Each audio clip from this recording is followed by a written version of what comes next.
Okay, I'm going to read another chapter out of Winning by Tim S. Grover. Um, this will be what he calls, he doesn't name them chapters, but this will be chapter number 4. Winning wages war on the battlefield in your mind. I don't know a better way to say this, so if it offends you, well, that's on you. Winning fucks with your mind. It just does. There's nothing else that can whip you around faster and harder. You're just getting started and instantly it's over. You're feeling calm and cool, and suddenly you're burning up your face to face with triumph when you feel it slapped you from behind. You completely in charge until you realize someone else is controlling everything. You finally get your arms around winning and it leaves you on the floor grasping for air. You give everything you have for one glorious victory and discover it isn't going to be enough. Like I said, winning fucks with your mind. There's no way you can be affected by it. That's true for the greatest champions in history, and true and equally true for anyone else who has ever craved victory and achieved it. One minute you're exploding with joy as the moment of triumph, and the day later you're facing the reality that to keep up that feeling, they have to do it all over again. And this time it will be twice as hard. Winning is a war, and it's fought on the battlefield in your mind. On this battlefield, there is no rest. Your mind never stops. You have no peace. I don't care if you're living in a 12-bedroom mansion or a friend's couch in the garage. When you're in the race to win, you spend every night sleeping with the enemy, and that enemy is you. The one person who knows all your weakness and fears, knows everything you crave and dread, and never stops using them against you. When he fills your head with a minefield of ideas and warnings and questions and and detonates them all at once. Your thoughts keep fighting, even when you're asleep, prepared for the threat of imagined battles that haven't happened yet. They might happen. That might not. You go to bed tired and wake up tired because there's outraging outslot of chaos in your head, and there's no nap that can erase that. The minute you wake up, you're fighting again. Your mind is overrun with conflict, and you're not even remembering going to sleep. All day, every day, your mental battlefield is attacked by blasts of adrenaline and anger and fear and anxiety and other explosives too. Stress, insecurity, doubt, envy. Sometimes it's a stranger who puts them there. Sometimes it's someone close to you. Sometimes it's you. Most of the time it's you. If you look closely, you can read the labels on the bombs. You can win. Terrible ideas. Everyone is laughing. You look ridiculous. This is going to cost you too much. Fuck those people. Not all those minds are cruelly harsh. They can also be dangerous kind. You should take the day off. You work too hard. You're better than the others. They haven't no chance. You're already won. Relax, enjoy. Don't take everything so seriously. Winners can detect those bombs and defuse them before they can do any damage. Losers brace for impact and wonder how to clean up the mess. You know all about those explosives and you know exactly what's going on to set them off. By the time you're ready to deal with them, you're tired, distracted, confused. You're going to find peace, a calm, serene place to think, and instead you find yourself in a wild mental war zone and smoke and explosives and all kinds of screaming, probably yours. And just as you're about to defuse this one ticking time bomb, you feel another blast detonating, and it's 5 times more explosive. One minute you're managing a sparkles, and next time you know, a grenade just went off over there. You're fighting fires everywhere, and as soon as you extinguish one, another one bursts into flames. Everyone wants to set the world on fire, but you also have to control how it burns. Winning loves that battle. How much can you take? How far can you push? Can I push you? Are you having fun yet? I don't care how much skill and talent you have, what plans you have dreamed, that what promises you made. If you don't dominate this battlefield, you can't win. This is your space, your territory. It's yours to dominate, or someone else will. You're able to extract those explosives from the minefield. Do you have the mental strength and agility? Are you aware of the distraction, insecurities, and false beliefs planned in your mind? This is what enables great winners to separate from everyone else. They have losses and failures. They face criticism and complimentary and all kinds of other obstacles, but they consistently possess this, this stark ability to win those mental battles. Shut them up and put them on the next flight. Your mental battlefield is the command center of every decision you make. If you decide something is a problem, then it's going to be a problem. Then you wake up in the middle of the night worried about the money you can either figure out a way to handle your finances, or you can lay in the dark worried about how you'll ever dig out. Before a big game or an important meeting, you can think of all the ways you could screw up, or you can mentally walk through the details you'll need to make it all work. When you make a mistake, when you experience failure, you can step on the mine that explodes the loser bomb, or you can navigate yourself to a better place where you have the clarity to plan your next move. Trust me, I'm not going to talk to you about the BS of the positive thinking and visualizing. You can visualize being a winner. You can envision that moment of glory. You can think positive about how it's going to work. It's a nice daydream, but daydreaming is effectively is called disconnect number. Wake up. None of that has happened yet. Winning doesn't visit you in your dreams. It sees you in your nightmares. What are the thoughts that dance into your head in the middle of the night when it's finally quiet enough for you to hear yourself think, did I get enough done? Could I have worked harder? Can I do this? Am I kidding myself? Am I ever going to make it? Those thoughts can be a trigger disaster for many who fear they're failing. They wake up every day in a panic, facing another day of anxiety and dread. I have no idea what I'm doing. I'm a fraud, and everyone is going to see it. I'm never going to make it. I'm a mess. I can't do this. But for others, those who thoughts are a blueprint for improvement. Did I get this right? Can I do better? I know what to do. I need to make this happen. And they move in those bombs, inspecting them from every angle till they can extract and defuse them. That was Kobe. I can't trust until I make the shot. I can't rest until I make this shot. I could have made today. He'd be playing that moment over and over in his head, trying to figure out what happened so that it didn't happen again.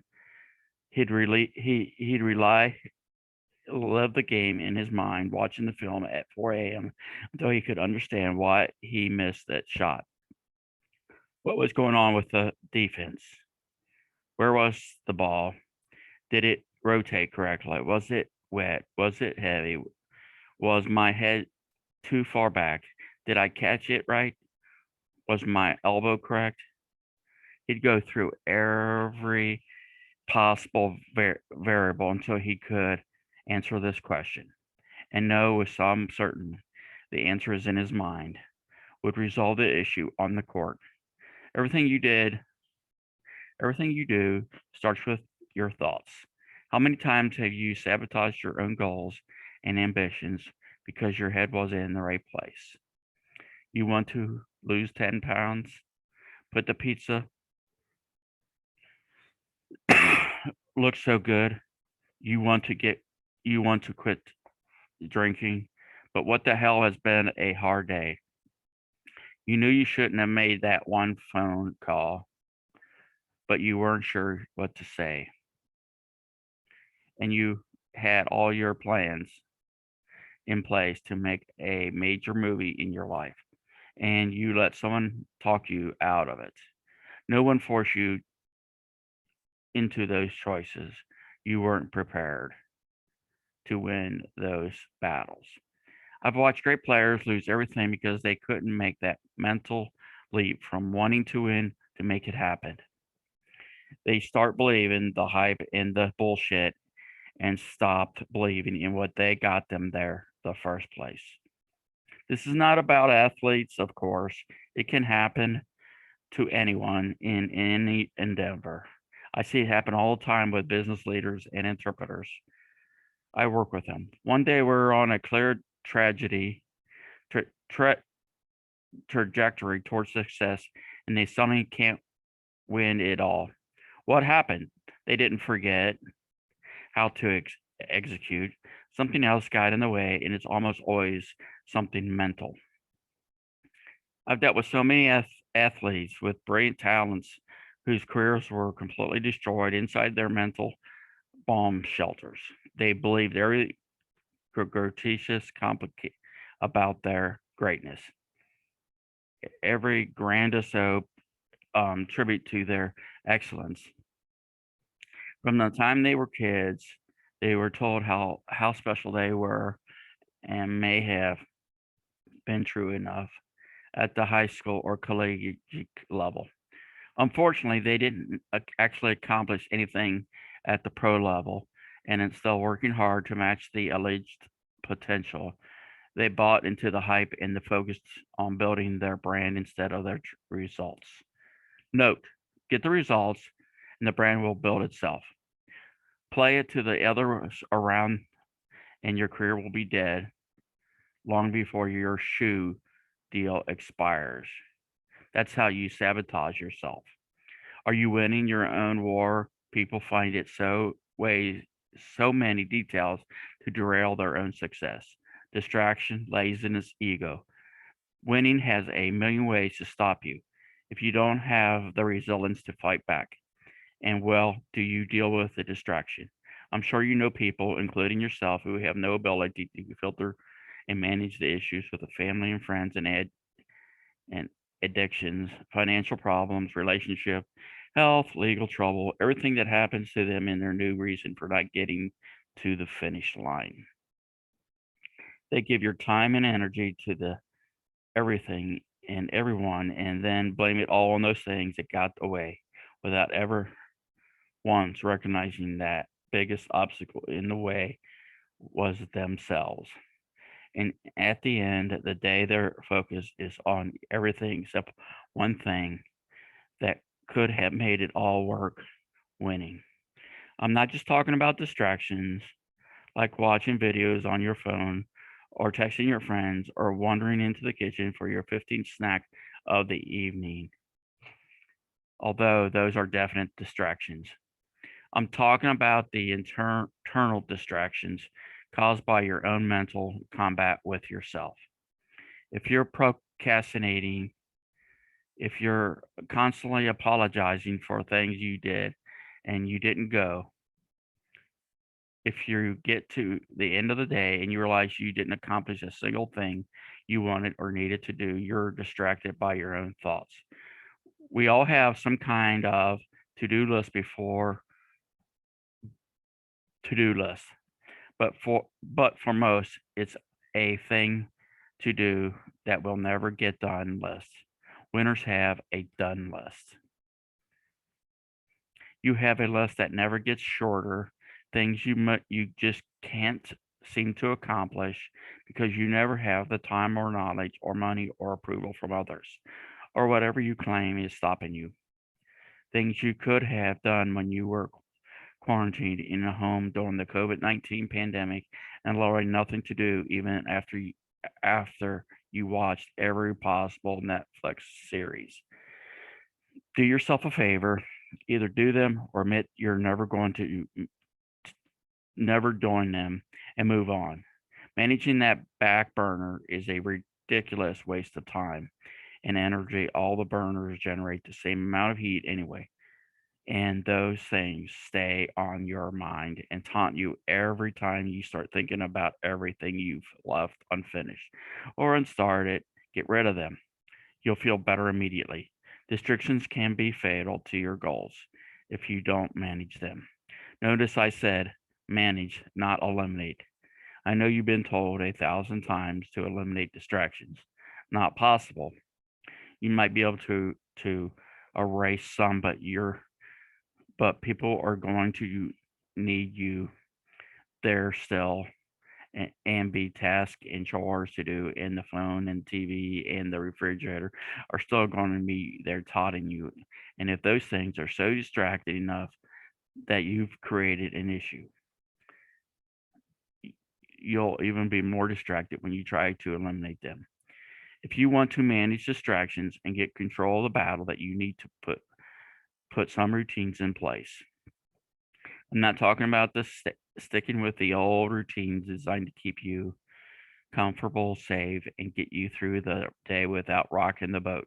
Because sometimes that boat needs to be rocked hard. If you ever rock that boat, how will you know how much you can take? This isn't about fighting boredom or dealing with anxiety or avoiding new things. I don't want to see you sleepwalking through your life, just getting by. We all know people who are just exploding through every day. They say things like another day, another dollar, easy come, easy go, sun up, sun down. Just glad to be here. Same old day. If that's you, then I seriously hope it's not. You need to blow up that routine and replace it with something that engages you mentally and helps create new challenges and results. To me, routines are freedom. If you use them correctly, they allow you to take action, and certainly and purposely, they remove the variables and speed bumps that slow you down. And most important, they bypass the battlefield decisions. Should I should not. This way, what that way, today, tomorrow, how long, who should I ask? When you have a well planned routine, those questions have not already been answered. You you execute and move on. Done. Next.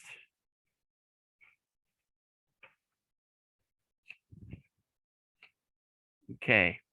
MJ had the most disciplined game routine I've ever seen, from the way he selected his timepiece to the way he laced his shoes. He planned and organized every detail this day, from the time of his workout to the car he drove to the arena. He put his clothes on a specific order, organized the game tickets for his family and friends, ate at the same time every day, and everything had purpose and discipline. And everyone on his personal team participated in those routines. I knew what time and how long we were working out: 5, 6 a.m., or 7 a.m. every day, even on the road and travel days. His automotive manager knew which car he'd be driving and what time to have it washed and ready. MJ would never take a car that hadn't been washed. The chef knew exactly what he'd be eaten and what time we need to be served. Everything was planned and coordinated, so there were no bumps in the schedule. Part of the routine was to lace his shoes before every game, fresh out of the box. This ritual had special meaning to him. Every time he did it, he would remember the feeling of being a kid, getting new shoes, and lugging him to a place where he prepared them mentally for the game and helped him put him in the zone. One day on the road, the team bus was delayed coming into the arena, so I went ahead and laced his shoes exactly the way he did, just to save some time. He refused to wear them. I referred for with this routine, he had the equipment manager get him a new pair unlaced so that he could lace them themselves. He practiced and played in the routine as well. Every time he wanted he warmed up in practice, he started with a chest pass. The greatest player in the world worked on a basic chest pass. Why? Routine, basic fundamentals. The court was a battlefield, and he knew where all the mines were planted. If you can't master the fundamentals, you can't master anything else. Even before games in the tunnel, he would go through the motions of a chess pass, watch an imaginary ball release perfectly off his fingers and thumbs, spinning its way into his mind, cutting through the unnecessary thoughts of his head.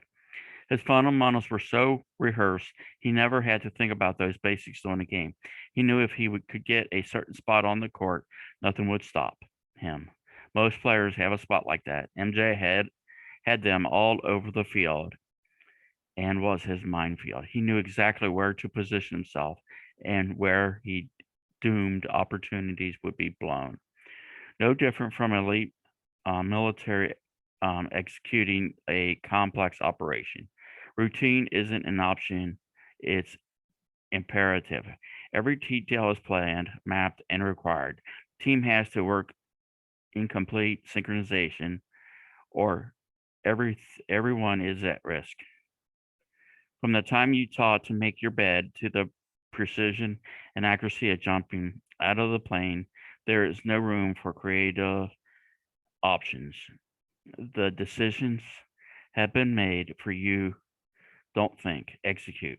Part of MJ's greatness was the ability to execute even the smallest detail of the movements enabled him to act and react faster than most people else on the court. He could get his shoes off quickly because he caught the ball with his knees bent and his soldiers already squared up to the shot. So he was already in position to shoot. Most players catch the ball and then get in position to take the shot. MJ was already there. The gun was already locked and loaded. He rarely had to reposition his body to turn his shoulders after the pass. All he had to do was catch and turn his head to see the basket.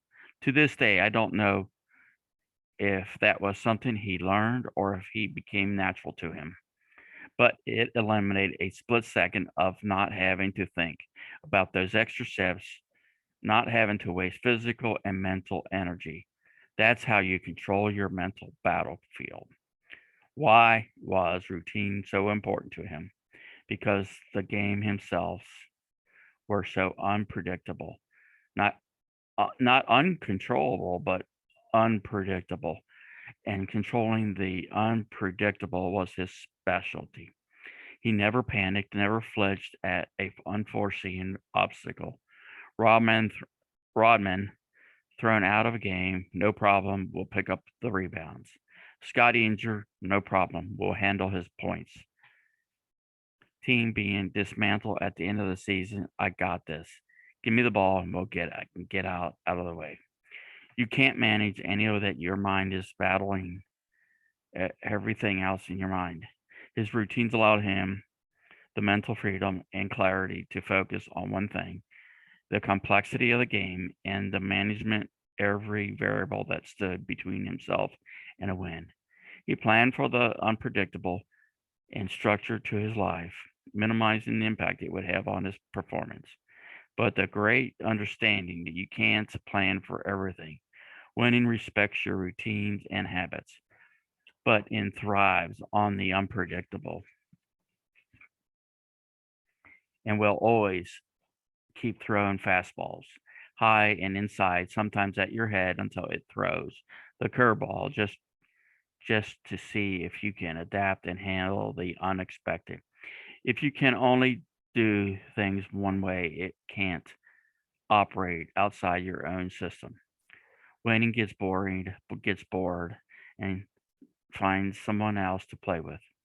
A routine may allow you to set a portion of your journey on autopilot, but to get to your ultimate destination, you're going to need a total control over the come. That's the difference between a winning quarterback who can call an audible in a bad situation and turn it into a success, and failing a quarterback who can't who can only execute the play be rehearsed. If you're flying a jet a fighter jet and you can't leave complete control to the autopilot, you must be ready. It's all times to override the system and handle the unexpected. Many of us had to face that challenge during the COVID-19 pandemic, which disrupted or altered almost every aspect of our life. And in some ways, suddenly basic routines changed or disappeared altogether with limited options to put you think to put things back the way they were. All the things that were part of the daily routine that time you had gotten up, when you left the house and when you went to the gym, where you had lunch or you saw and spoke to, what you returned home and what you did when you came in the door, how you relaxed in the evening, what time you went to bed, you were suddenly altered or eliminated. Every routine, every habit, every procedure had to be replanned and relearned. For some, it was a disaster because they couldn't cope with the rapidly changing landscape, but others, it was an opportunity to get rid of old habits, break old routines, and find new ways to do things. For many, it was exposed to the pointless habits and systems we plug into over and over without any real benefits. I use this situation to challenge my clients, especially those in business, trying to create a new normal for themselves and their teams. Why do you have this routine? For fear, boredom, strategy? That's how it's always been done. You don't have another way. What are you limited by your clinging to this? How does it help you win? For pro athletes who've lived by the schedule and the routine, the quarantines and the new protocols presented an interesting challenge. When you play one way your whole career in front of you, in front of fans, surrounded by family and friends on a set schedule that never varies, it takes an extra level of focus to deal with a new reality, from empty stadiums to the NBA bubble. Some handled it with no problem, others couldn't handle the disruption in the routine, and it showed up in the results. The difference wasn't physical, it was all mentally. Every routine that has to factor in the possibility of uncertainty. If you prepare only for one scenario, you have no chance of surviving the volatility of real game conditions. True in sports, true in business, true in life. You can only function when things are done a certain way at a certain time. That tells me that you lack the ability to adapt to real time variables. In basketball, for example, you can practice the perfect shot all you want, but in the game, you're never going to know how the pass is coming to you.